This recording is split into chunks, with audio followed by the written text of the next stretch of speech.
Bismillahirrahmanirrahim. Alhamdulillahi rabbil alamin, wassalatu wassalamu ala rasuli rabbil alamin, nabiyyina wa habibina wa qudwatina Muhammad ibn Abdillah wa ala alihi wa sahbihi wa man walah. Amma ba'du. Alhamdulillah, pada pagi Sabtu 30 hari bulan 1 2021, kita dapat meneruskan pengajian kita dalam tafsir Suratul Hijri. Suratul Hijri, sambungan ayat kita bermula di ayat yang ke-26. Surah Al-Hijri, surah yang ke-15, juzuk yang ke-14, tafsir pimpinan Jawi, muka surat 497. 497. InsyaAllah, dalam tajuk perbincangan kita di sini, ayat 26 ini, iaitulah kita berbincang tentang peristiwa kejadian manusia pertama, iaitu Nabi Adam alaihi wa ala nabiyyina salatu wassalam. Dan juga berlakunya episod penderhakaan iblis terhadap arahan Allah Azza wa Jalla supaya menghormati Nabi Adam. Dan episod seterusnya, sumpah iblis. Baik, para jemaah sekalian, kita mula beberapa ayat, kemudian kita akan pergi kepada penjelasannya insya-Allah. أعوذ بالله السميع العليم من الشيطان الرجيم ولقد خلقنا الإنسان من صلصال من حمأ مسنون والجان خلقناه من قبل من نار السموم وإذ قال ربك للملائكة إني خالق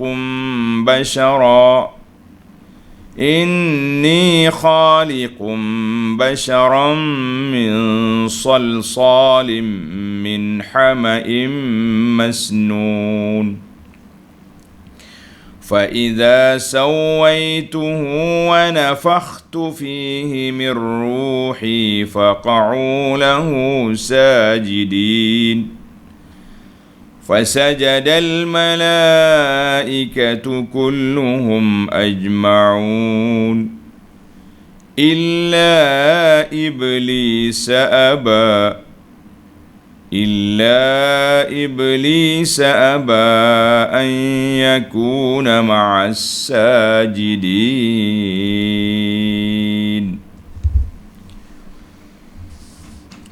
Balik kita kepada tafsir,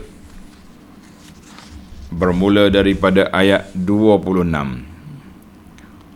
Ayat 26, Allah SWT cerita kepada kita tentang kejadian Nabi Adam AS. Susunan ayat ini, dalam siri yang lepas kita telah baca ayat tentang akhir perjalanan manusia ini sampai ke akhirat. Mereka akan dikumpulkan semula dan akan dibalas apa yang mereka buat atas dunia dulu. Yang baiknya dapat kebaikan, yang tak baiknya wal'iyazubillah. Kemudian Allah SWT bawa mari kepada kita ayat ini tentang proses perjalanan hidup manusia dan pertembungan di antara hak dengan batil, pertembungan di antara seruan malaikat dengan seruan iblis sudah berlaku di awal lagi. Nabi Adam sebagai manusia duduk di tengah-tengah, yang akhirnya Adam terperangkap dengan apa yang telah digoda oleh iblis. Baiklah para jemaah sekalian, itu di antara perkara ataupun muqaddimah kepada perbincangan kita ini, insya-Allah. Maka dalam ayat ini Allah Ta'ala sebut, وَلَقَدْ خَلَقْنَا الْإِنسَانَ مِنْ صَلْصَالٍ.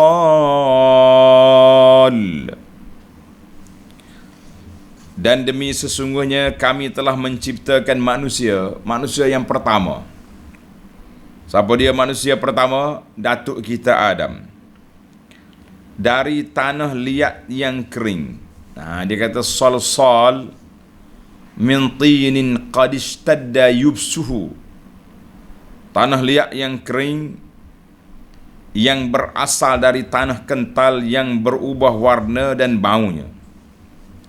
Jadi sekali ayat sebut daripada min tinil lazib, tanah orang panggil tanah liat.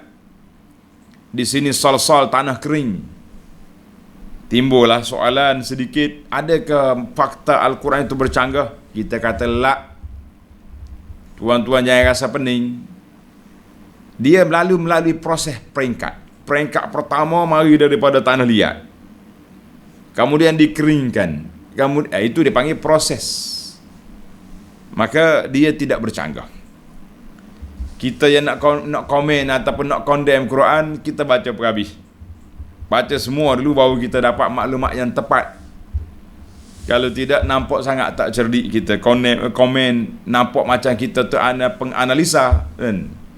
Tapi analisa kita analisa yang tidak matang. Tengok nota 489 di bawah. Mulai ayat ini, jadi ayat 26 ini, mungkin kita lajak pergi sampai ke ayat 44. Semuanya cerita. Episod ini itulah cerita Adam, Iblis, berlakunya sumpah Iblis untuk tipu anak Adam dan sebagainya.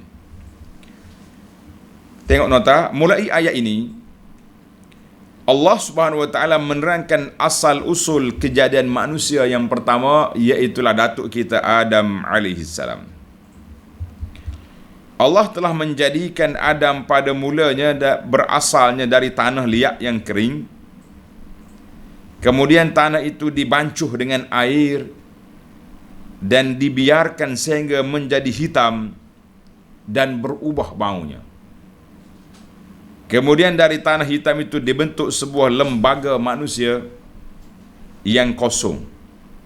Maknanya tubuh dia dalam tu kosong.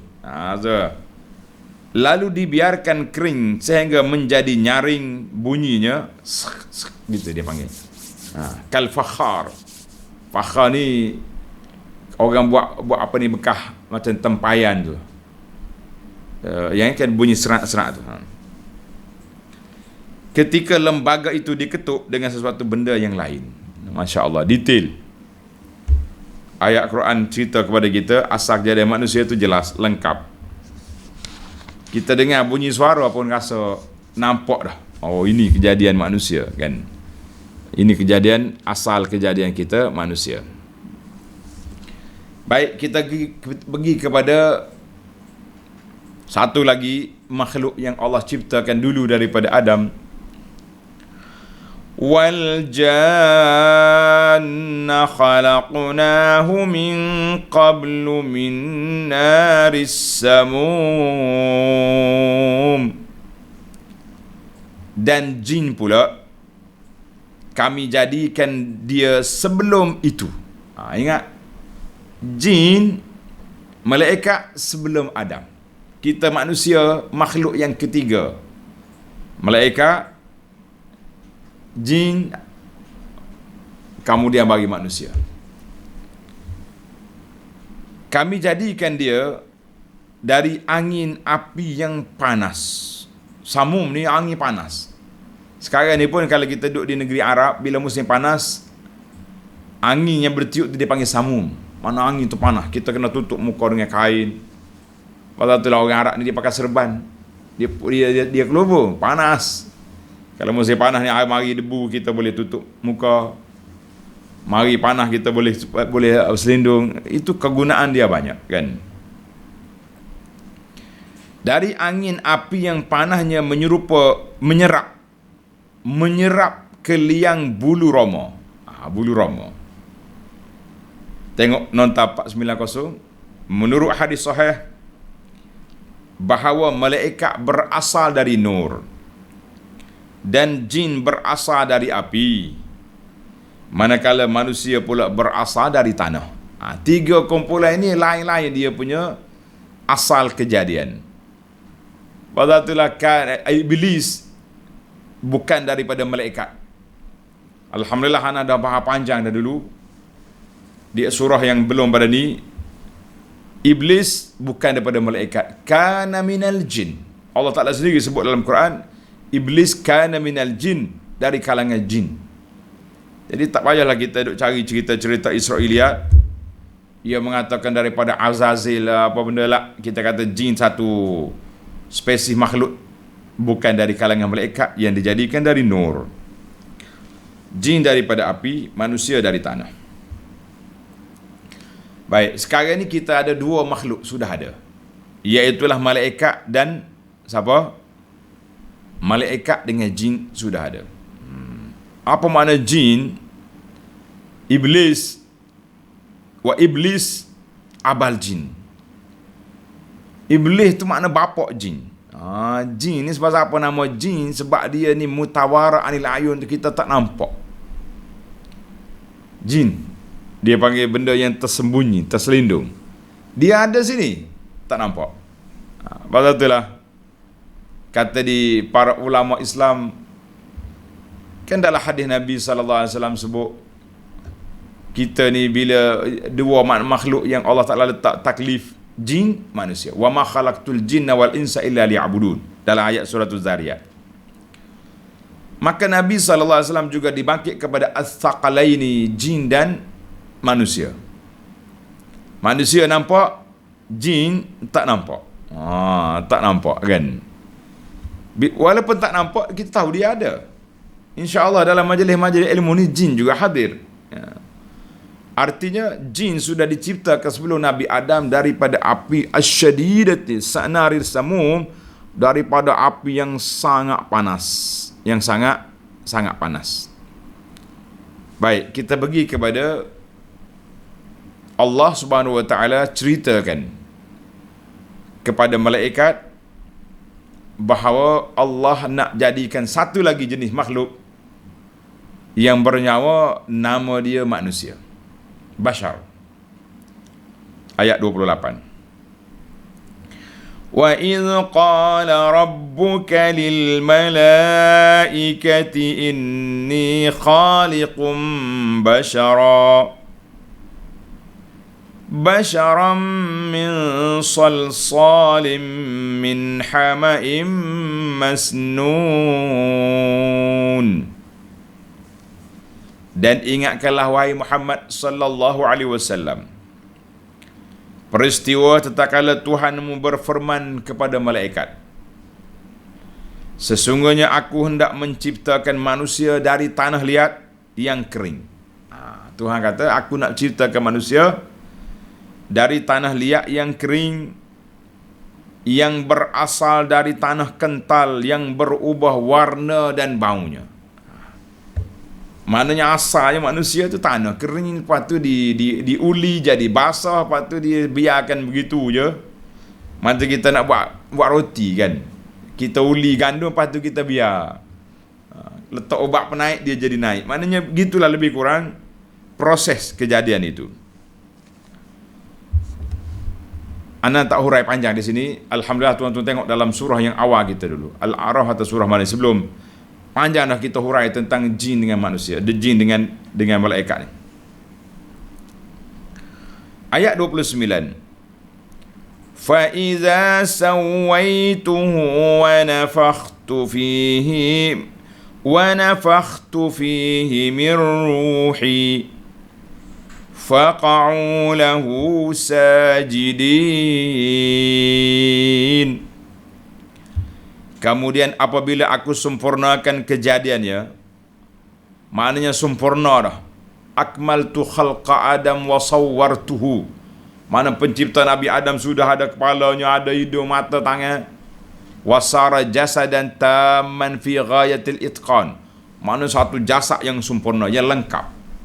Macam orang lah, sudah jadi orang dah. Sudah sempurna tubuh dia, body dia. Wa nafakhtu fihi min ruhi. Serta aku tiupkan padanya ruh dari ciptaanku. Allah kata ruh tu Tuhan ambil masuk kepada Adam. Faqa'u lahu sajidin. Ayat ni ringkaslah. Allah tak sebut dah cerita. Kan dalam Baqarah saudara-saudara, Allah cerita pada malaikat nak buat manusia. Maka dalam episod ni dia ringkas je. Selesai ya Nabi Adam, faqa'u lahu sajidin. Maka sujudlah sekalian malaikat. Dia panggil sujud penghormatan, bukan sujud ibadat. Semua malaikat telah hormat kepada Adam. Illa iblis aba an yakuna ma'as sajidin. Melainkan iblis, ia enggan turut bersama mereka yang sujud. Adam selesai, Allah Ta'ala perintah pada malaikat, semuanya sujud.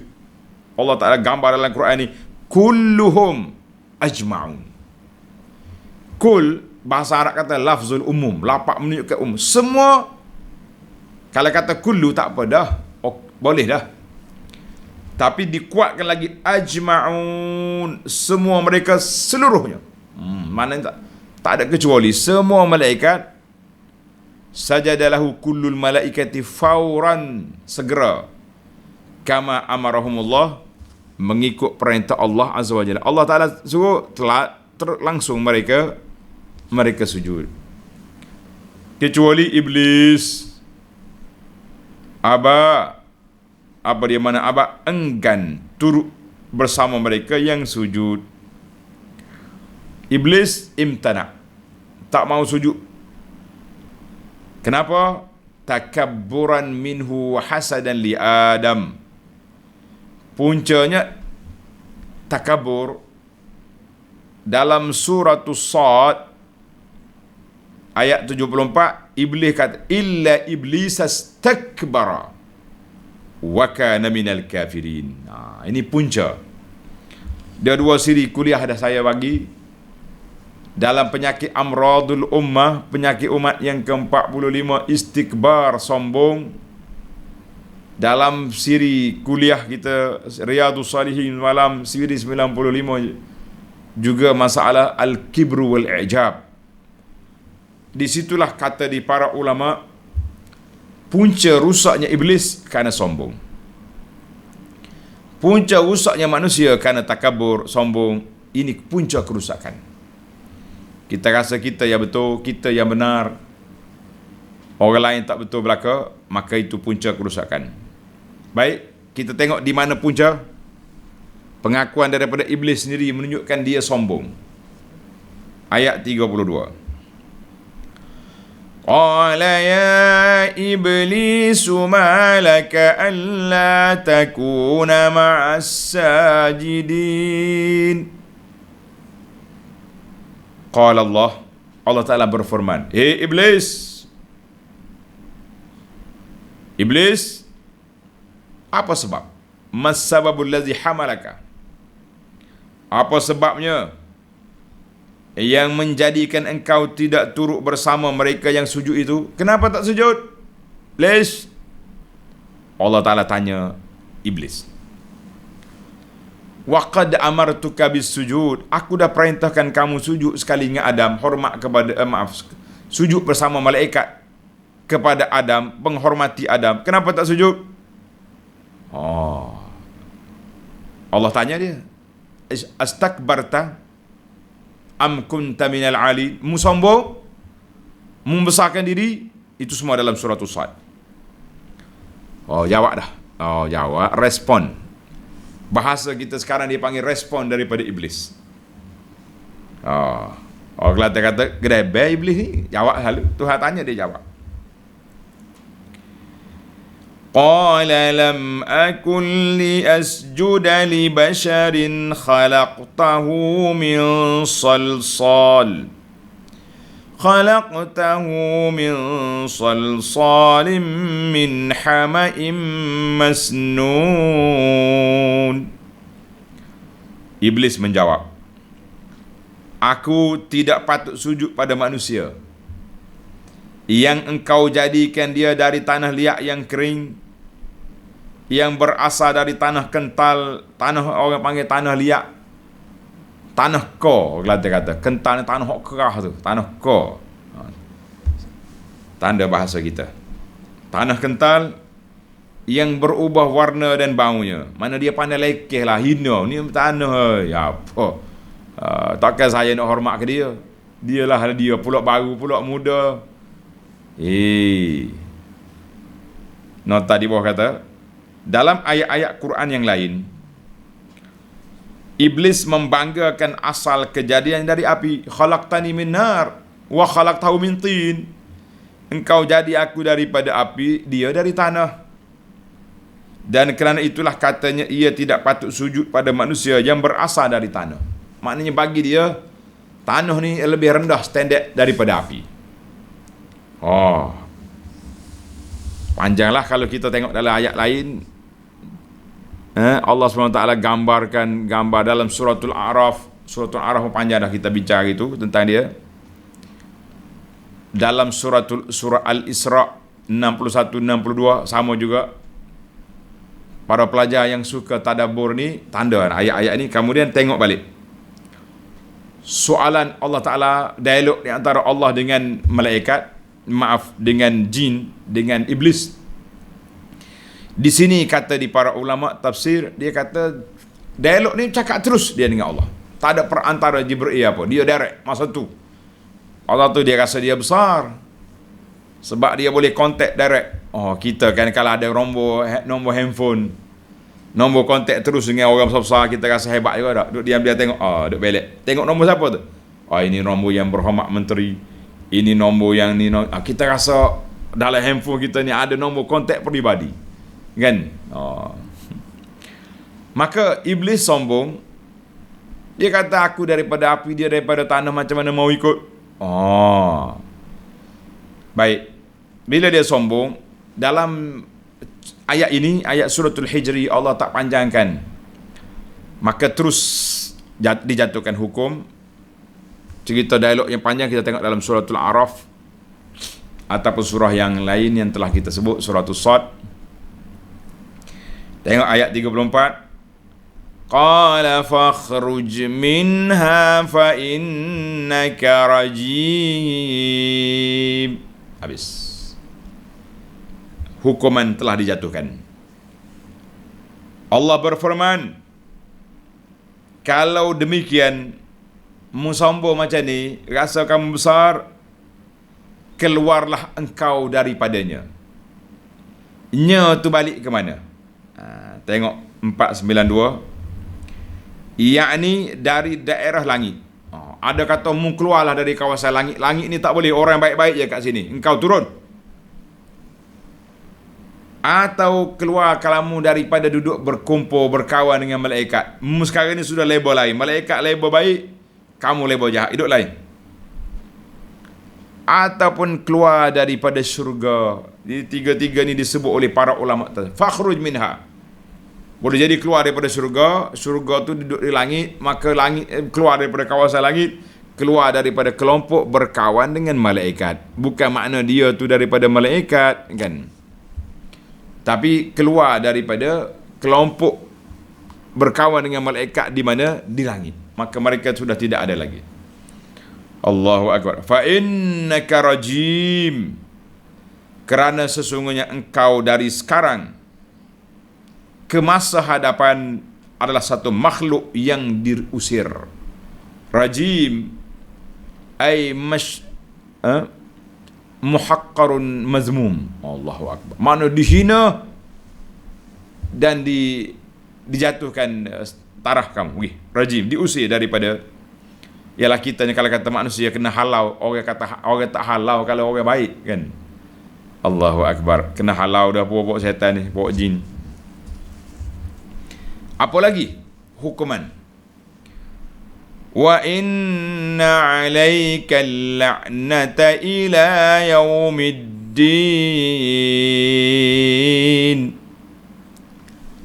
Dan sesungguhnya engkau dihalau daripada langit, daripada syurga, daripada duduk berkawan dengan malaikat di sana. Dia panggil tordun tam, halau yang sempurna daripada rahmat Allah Ta'ala, dihalau. Dan mereka ditimpa laknat terus menerus sehingga hari kiamat. Allahu Akbar. Dia panggil al-la'in, mal'un. Sebab itulah kita diajar supaya kata a'udzubillahi minasyaitonir rajim.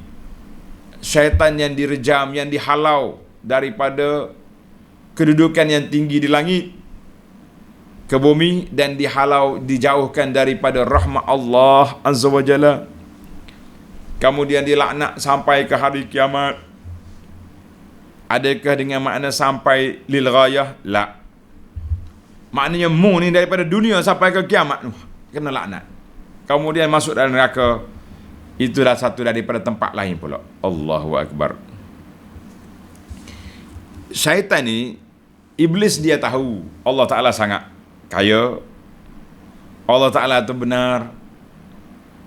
Dia tahu, tapi buat tak tahu. Inilah yang paling bahaya sekali. Tengok dia kata apa? Ayat 36. Qala rabbi fa'anzirni ila yaumi yub'asun. Iblis berkata, Rabbi, wahai Tuhanku, jika demikian, apa dia demikian? Jika itulah ketetamu, itulah ketetapan yang engkau tetapkan ke atasku, itulah takdir yang engkau letakkan atasku. Ini. Maka berikanlah tempoh kepadaku sehingga ke hari mereka dibangkitkan hari kiamat. Amanah aku tak mau mati. Aku duduk atas dunia ni, duduk goda manusia, duduk waswah pada manusia sampai ke hari kiamat, terus ke neraka. Mati tak mau. Dia tahu mati itu sakit. Allahu Akbar. Ini bahayanya para jemaah sekalian. Syaitan, iblis, dia telah menggunakan takdir untuk nak apa? Nak membenarkan perbuatan dia. Itu bahaya sekali. Sebab dia tahu dah. Tengok dia kata, Qala Rabbi, wahai Tuhanku, jika demikian, kalaulah takdirmu sudah buat gini kepada kami, puak-puak iblis syaitan ni, hidup kami sampai bila-bila. Ini dia panggil ayat yang berbahaya. Menggunakan hujah takdir. Kita tengok nanti dalam masalah hujah takdir ni. Kata di ulama tafsir, ka'annahu talaba alla yamut. Seolah-olahnya syaitan iblis ni minta tak mau mati. Ada kata dia bukan tak minta mati, tapi dia minta lah azab dia ni tak berlaku di dunia, dia kena di akhirat. Dia dunia tak ada azab. Permohonan dia diterima ke ditolak? Subhanallah. Tengok ayat 37. Qala fa innaka minal munzarin. Allah berfirman, qala Allahu li iblis, dengan permohonanmu itu, maka sungguhnya engkau dari golongan yang diberi tempoh. Masya Allah. Inilah para jemaah sekalian, kita tadabbur ayat. Iblis pun kalau dia berdoa Tuhan terima. Kita yang beriman, takkanlah Allah Ta'ala tak dengar permohonan kita. Cuma iblis juga ada tempoh. Permohonan yang kita minta dengan Allah Ta'ala juga ada tempoh. Bila tempoh, Allah Ta'ala yang maha mengetahui, kita tidak mengetahui. Jadi kita tak boleh nak kata Allah Ta'ala saja yang tahu. Tengok, bila waktu diluluskan, minal munzarin, kamu diluluskan untuk hidup panjang, ila yaumil waqtil ma'lum, sehingga ke hari masa yang termaklum. Ay ila yaumil waqtil ladzi yamutu fihi al-khalaiq. Aku beri tempoh kamu hidup sampai kepada hari mati semua makhluk. Wa huwa waqtun nafkhatil ula, iaitulah waktu berlakunya tiupan sangkakala yang pertama. Bila berlaku tiupan sangkakala yang pertama, ketika itulah Allah Subhanahu wa taala matikan dia sekali. Sebab apa disebut dengan nama al-hadzal waktu an-nafkhah? Waktu tiupan sangkakala itu disebut dengan nama waktul ma'lum. Waktu yang telah dimaklumi bahawa manusia semua, makhluk semua mati. Sebab apa? Sebab sudah diketahui oleh Iblis bahawa makhluk semua ni mati sampai ke hari kiamat. Tiupan sangkakala. Ada kata wakila, Allah Ta'ala namakan hari maklum sebab bila berlakunya kiamat, limanil mulkul yaum lillahil wahidil qahar. Siapa ada kuasa atas dunia ni pada hari ni, hari kiamat ni? Tak ada. Allah saja yang maha berkuasa, tidak ada manusia. Allahu Akbar. Ada yang mengatakan al-murab yaumil waqtu yaumul qiyamah, yang pentingnya hari sampai ke hari kiamat lah, sampai ke hari akhirat. Dan banyak lagi ayat-ayat lain yang berkaitan yang boleh kita tadabburkan dalam cerita ini. Baik. Iblis sekali lagi membuat permohonan yang bahaya tadi. Dia panjang umur tu biar ke dia lah. Tapi permohonan ni, ayat 39 ni, permohonan yang berbahaya kepada kita. Qala rabbi bima aghwaytani la uzayyinanna lahum fil ard wa la ughwiyannahum ajma'in. Iblis berkata, wahai Tuhanku, kerana engkau telah menjadikan daku sesat. Oleh kerana engkau dah gezek aku ni sesat, sudah ditakdirkan demikian.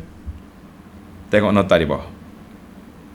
Yani Allah menjadikan iblis sesat, maksudnya Allah telah memerintahkan iblis sujud kepada Adam, tapi iblis kerana sombong, takaburnya, telah menderhaka kepada Allah Ta'ala ketika ia menolak dan enggan sujud sebagaimana diperintahkan kepadanya. Bila dia enggan sujud, maka dia sudah dikira sesat. Habis iblis nak apa? Tengok tuan-tuan. Maka demi sesungguhnya, sumpah dah lah, aku akan memperelokkan segala jenis maksiat kepada Adam. Hak jenis maksiat, hak langgar perintahmu, langgar SOP, langgar segala PKP, aku akan jadikan dia cantik untuk dilanggar oleh Adam dan anak cucu dia dan zuriatnya di dunia ini. Wala ughwiyannahum ajma'in, dan aku akan sesatkan mereka semua sekali. Iblis dah bersumpah. Bukan main-main sumpah iblis. Iblis punya strategi besar. Para jemaah sekalian, ada para pengkaji telah mengatakan iblis punya strategi yang kita kena belajar ilmu strategi iblis. Bukan ilmu jahat dia, sesat dia, tak. Strategi perancangan. Dia kata apa? Iblis ni kalau dia nak sesatkan orang, dia akan buat perancangan strategi. Selagi tak sesak, dia akan attack kawan tu. Maknanya dia tidak mudah berputus asa. Itu yang pertama. Yang kedua, dia akan menggunakan lorong jalan yang sesuai. Abu Anas selalu kata, syaitan tak guna jalan no entry. Hok guna langgar no entry ni puak kita ya. Nak cepat masuk lorong no entry. Syaitan tak masuk. Apa maksud dia? Kena hurai sikit dia, strategi syaitan ni. Artinya kalau orang jahat, senang ya dia. Dia ajak minum arak, ajak zina, ajak buat judi, apa ni. Tapi kalau orang baik-baik, orang soleh-soleh macam tuan-tuan dan puan-puan ni, dia tak masuk lorong tu. Pak Haji, Mak Ajah, mari kita pergi tempat kepok, lompat-lompat sikit. Dah. Minuman mabuk-mabuk, lah. Dia tahu puak ni dengan kopiah ada atas kepala, pakai tudung, tak akan buat benda ni. Tapi dia datang bisik-bisik je. Pak Haji, Mak Haji, cuba tengok kiri kanan di atas masjid ni. Tengok, ada orang lain? Tak ada. Pak Haji lah orang yang paling warak dalam dunia ni. Kita perang mari. Sudah. Dia panggil i'jabul bin nafsi. Mula masuk rasa bangga. Lepas tu dia pergi sifat takabur. Na'udzubillah. Kita akan rusak dengan takabur, rusak dengan riak, macam-macam. Yang ketiga, syaitan tak ada cuti. Bekerja siang malam. Baiklah. Hadis daripada Abu Sa'id Al-Khudri radhiyallahu anhu. Dia dengar Rasulullah sallallahu alaihi wasallam bersabda, "Inna iblis qala li rabbih." Iblis dalam sumpah dia kepada Allah Azza wa Jalla, qala bi'izzatika wa jalalika. Dengan kemuliaanmu, dengan keagunganmu ya Allah, la abrahu uwi bani Adam madamatil arwahu fihim. Aku akan terus menggoda anak Adam selagi nyawa ada dalam tubuh mereka. Apa Tuhan kata? Faqala Allah Azza wa Jalla fa bi'izzati wa jalali. Demi kemuliaanku, demi keagunganku, la abrahu aghfiru lahum mastaghfaruni. Aku akan terus memberi keampunan mereka kepada mereka selagi mereka minta ampun padaku. Hadis ini riwayat Imam Ahmad dan lain-lain. Para jemaah sekalian, hadis ini menunjukkan bahawa syaitan nak goda kita, nak kacau kita, Allah Subhanahu wa taala pula beri jaminan, aku akan ampun mereka selagi mereka minta ampun.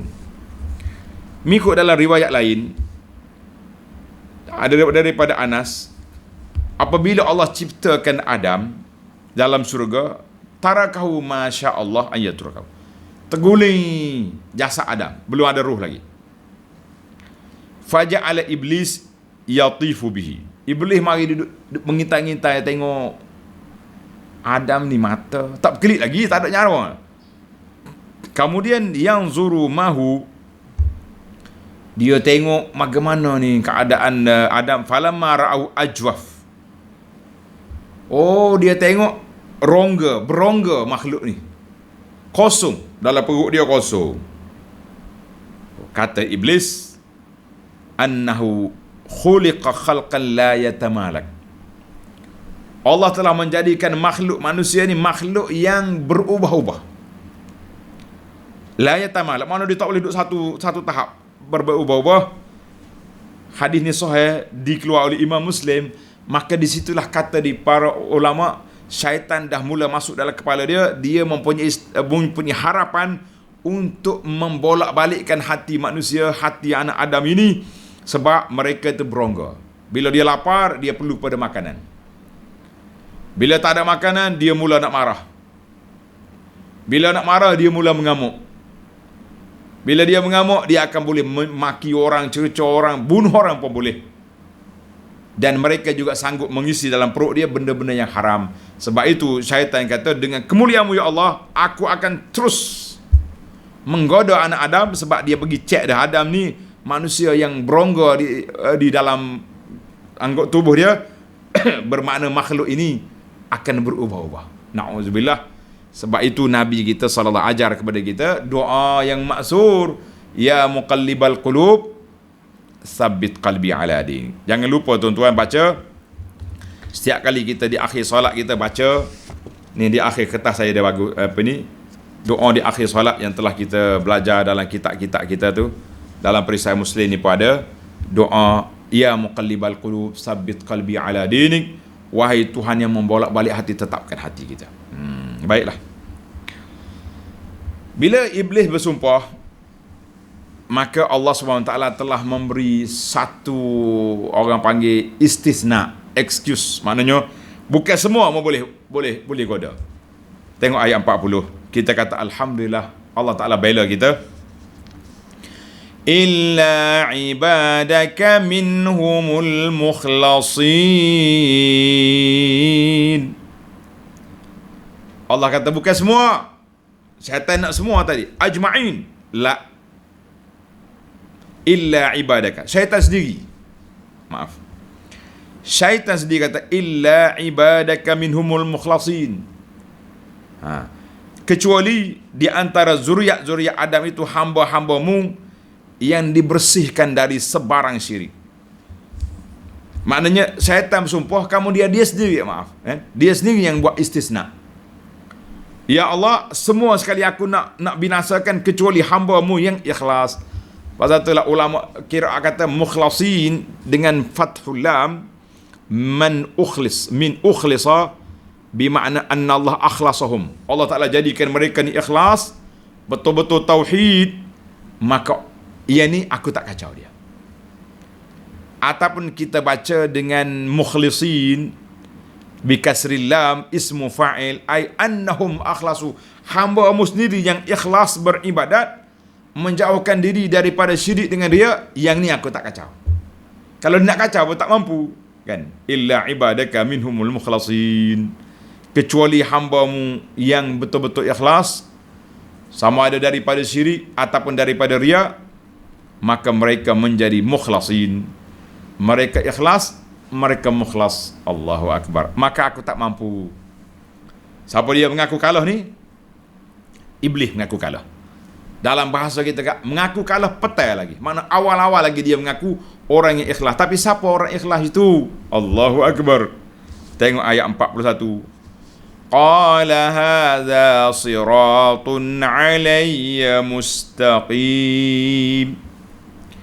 Allah berfirman, inilah satu jalan yang lurus yang tetap aku memeliharanya.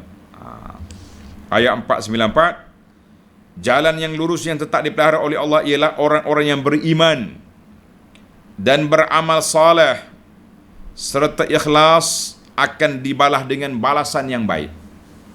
Dan orang-orang yang engkar dan beramal buruk akan dibalas dengan balasan yang buruk. Ini cukup berbahaya kita ni.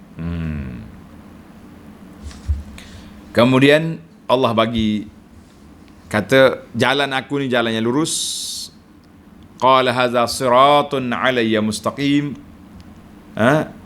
Siapa dia jalan ikut jalan ni, dia sampai kepada aku. Jalan mana? Jalan yang dibawa oleh Nabi sallallahu alaihi wasallam. Allahu Akbar. Dalam hadis yang masyhur, Nabi kita buat garisan, kan duduk atas tanah dia buat garisan.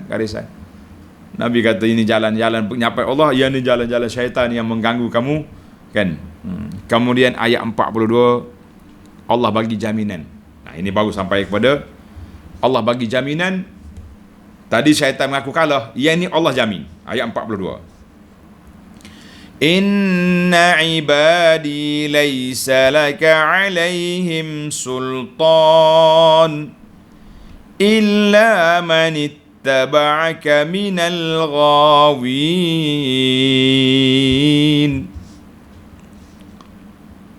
Sesungguhnya hamba-hambaku, tidaklah ada bagimu sebarang kuasa untuk menyesatkan mereka. Masya Allah, hamba Allah Ta'ala yang ikhlas, mu tak mampu. Kecuali sesiapa yang menurutmu dari orang-orang yang sesat dengan pilihannya sendiri. Ini yang dikatakan takdir. Kita tak boleh nak menyalahkan takdir. Tengok ayat 43. Wa inna jahannama la maw'iduhum ajma'in. Dan sungguhnya neraka Jahannam itu tempat yang dijanjikan bagi sekalian mereka yang menurutnya. Neraka Jahannam tu, siapa dia ikut syaitan, itulah tempat duduk dia. Na'udzubillah, kan? Allahu Akbar. Laha sab'atu abwab likulli babim minhum juz'um maqsum. Ia mempunyai 7 pintu. Tanda ni pelajar, neraka 7 pintu, syurga 8 pintu. Bagi tiap-tiap sebuah pintu ada bahagian yang tertentu dari mereka yang sesak dan menyesakkan itu. Allahu Akbar. Tengok nota di bawah.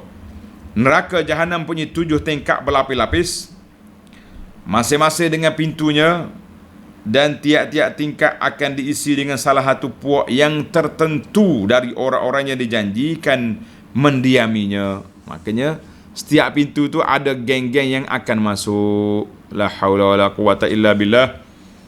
Maka di sini beberapa pengajaran ringkas yang kita boleh ambil. Yang pertama,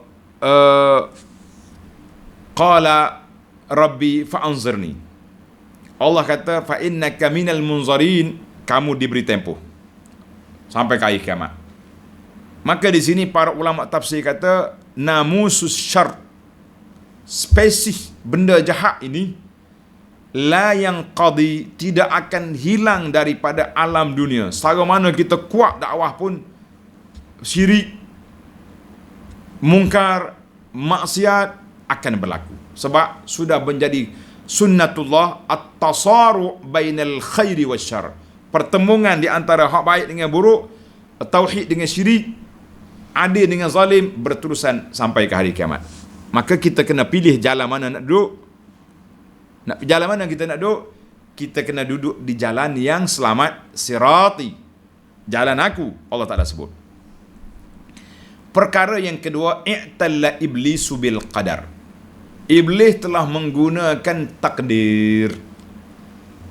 Jadi, ya Allah, oleh kerana engkau sudah takdirkan aku ni jadi jahat, maka itu dia panggil, dia telah menggunakan hujah takdir. Ini sangat-sangat berbahaya. Hujah takdir ini sangat bahaya. Pasal itulah kata di para ulama, al-qadaru yu'manu bihi wa la yuhtajju bihi. Takdir itu kita kena beriman dengan dia, bahawa semua benda berlaku dengan takdir Allah Ta'ala, tetapi kita tak boleh berhujah dengan takdir. Kenapa mu tak solat? Takdir Allah. Kenapa mu buat benda jahat? Takdir Allah. Kenapa kamu merampok? Takdir Allah. Tak boleh. Tak boleh berhujah dengan takdir untuk nak membenarkan kesalahan yang dibuat. Jangan. Ana selalu bergurau. Kan? Kita kata, siapa kalau orang berhujah dengan takdir, kita duduk diam dia, kita tumbuk dia. Tumbuk. Why? Kenapa you tumbuk saya? Maaf bro. Takdir Allah. Agak-agak dia terima tak terima. Habis tadi kau kata kau tak salah nak takdir Allah, sekarang ni aku tumbuk kau dengan takdir Allah, jangan kau marah. Itu dia panggil hujah bodoh-bodoh, tapi sesuai dengan orang macam ni. Maka kata di para ulama, faman lam yu'min bil qadar daral mujawwid. Siapa dia tak beriman dengan takdir, orang itu menyerupai pokok majusi. Siapa dia berhujah dengan takdir untuk nak membetulkan dakwah dia, maka dia itu menyerupai musyrikin. Siapa dia mengaku dengan takdir tapi tidak menerima ketetapan Allah Azza wa Jalla, keadilan Allah dan hikmah Allah Ta'ala, maka dia serupa dengan iblis. Tengok, iblis dia terima. Oleh kerana engkau dah tetapkan aku macam ni, maka aku akan nak sesatkan anak Adam. Sepatutnya dia minta dengan Allah Ta'ala supaya ubahkan dia tu jadi baik lah. Dia pergi tukar, dia pergi jadi nak tak baik pula. Maka kita mengatakan al-qadaru yu'manu bihi wa la yuhtajju bihi. Takdir itu kita kena beriman dengan dia, kita kena yakin dengan dia, kita rasa tenang dengan dia. Sebab kalau kita apa-apa kes berlaku, setelah kita berusaha untuk menjauhkan diri daripada kemudaratan, tapi jadi juga, kita pun terima ini takdir Allah Azza wa Jalla, kita beriman, kita tenang. Sebab qul la yusibana illa ma kataballahu lana. Tidak ada perkara yang menimpa kita kecuali dengan ketetapan Allah Azza wa Jalla. Kalau hak Tuhan tak tetap, tak akan boleh, tak akan jadi. Betul tidak? Jawabnya betul, kan? Maka kita pun tenang, kita terima takdir. Tapi jangan berhujah dengan takdir untuk nak menegakkan benang basah yang kita buat. Satu lagi, kata-kata para ulama tentang takdir, tanda tuan-tuan, al-qadaru yuhtajju bihi fil masaib wa la yuhtajju bihi fil ma'asi wal ma'aib. kita gunakanlah hujah takdir itu dalam bab musibah yang menimpa kita. Tetapi jangan guna takdir dalam perkara maksiat dan kecacatan, kecelaan yang dibuat. Kenapa kamu rogoh? Takdir. Kenapa kamu mencuri? Takdir. La. Tapi kalau kita sudah kena musibah, na'udzubillah, minta berlindung kita Allah Ta'ala. Contohlah kita kata zaman ni zaman Covid. Covid ni tak kenal orang baik ke orang tak baik ke, orang masjid ke orang surau, orang ustaz ke siapa. Tak. Kalau nak mari dia mari. Pasal itulah ramai ustaz yang kena, yang di positif Covid ni, mereka telah mengatakan bahawa la yaghni al-hazar minal qadar. Setakat mana kita SOP jaga pun, kita tidak akan terlepas daripada takdir Allah. Kita nu'minu biqada'i wa qadar, kita beriman dengan takdir Allah. Naqulu inna lillahi wa inna ilaihi raji'un, Allahumma ajurni fi musibati. Itulah yang kita kata. Maka kita boleh guna hujah takdir ini dalam perkara musibah yang telah menimpa kita setelah kita berusaha untuk menjauhkan diri, menyelamatkan diri. Tapi kena juga baru kita kata takdir Allah. Tapi dalam bab maksiat, dalam bab mungkar, jangan sekali-kali kita menggunakan hujah takdir. Baik, saya ringkaskan di sini. Yang ketiga, alhamdulillah. Kata alhamdulillah. Allah telah beri jaminan. Syaitan sendiri pun telah mengaku kalah awal-awal lagi. Orang kata kalah petai lagi. Illa ibadaka minhumul mukhlasin. Aku tak mampu nak goda, nak kacau, nak ganggu hamba-hambamu yang ikhlas. Maka Allah Ta'ala beri jaminan, inna syaitan la yatasallat. Syaitan tak akan mampu nak mengganggu kecuali orang-orang yang lara, yang lalai, yang jauh daripada Allah. Mereka dapat diganggu oleh syaitan. Maka banyaklah kita pada pagi, petang, siang, malam kita baca zikir waktu pagi, zikir waktu petang, doa-doa yang maksud, duduk dalam majlis ilmu. Mudah-mudahan syaitan tak mampu nak menguasai kita. Allah kata, inna kaidas syaitani kana dha'ifa. Tipu daya syaitan bukannya kuat, lemah, tapi dia kuat kalau kita lemah. Kalau kita mantap iman, kuat kita punya pegangan, akidah kita mantap, ibadat kita kuat, zikir kita kuat, insya-Allah syaitan lemah. Tapi lemah-lemah dia pun, kalau kita lembek, nyelipak dia mudah ya. Wal-iyazubillah. Baiklah para jemaah sekalian, itulah setakat itu dulu pada kali ini. Insya-Allah kita sambung lagi dalam siri yang satu lagi isu yang menarik, yang keempat. Syaitan tahu Allah Ta'ala itu benar, arahan Allah Ta'ala benar, tapi kenapa dia langgar? Maka di sini kata di ulama tadabbur, annal ilma la yastalzimul hidayah. Orang ada ilmu belum tentu dia mendapat hidayah Allah Ta'ala. Iblis tahu dia ada ilmu tapi dia langgar.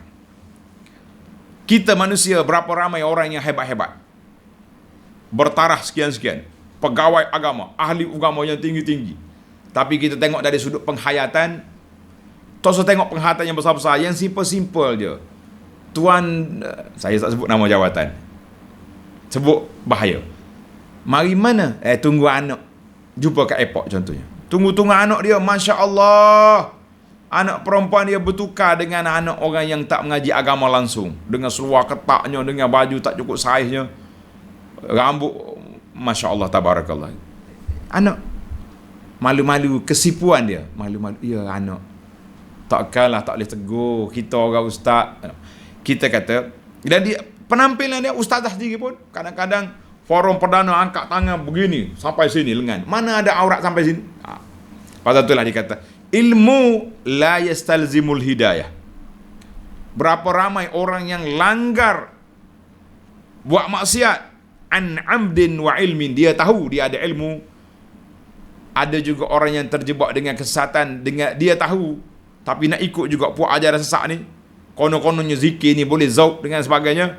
Dan ada juga orang yang ilmu tapi ghaflah, lupa dengan ilmu. Wal iyazubillah. Itulah 4 perkara yang dapat kita simpulkan dalam perbincangan kita ini, insya-Allah. Subhanakallahumma bihamdika asyhadu an la ilaha illa anta astaghfiruka wa atubu ilaik. Wa sallallahu ala nabiyyina Muhammad wa ala alihi wa sahbihi ajma'in walhamdulillahi rabbil alamin. Wassalamualaikum warahmatullahi wabarakatuh.